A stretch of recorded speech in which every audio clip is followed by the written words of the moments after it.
Hi guys, assalamu alaikum. How are you all? I hope you are well. Welcome back to my channel in this new video. Today's video, how to convert Word to PDF in Microsoft Outlook. So let's start it. At first open your documents. Now click here in text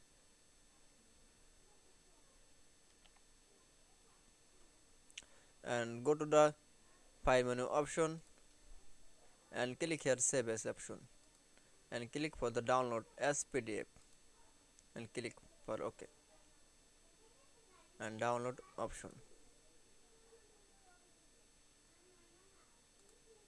and show you. I hope enjoy the video.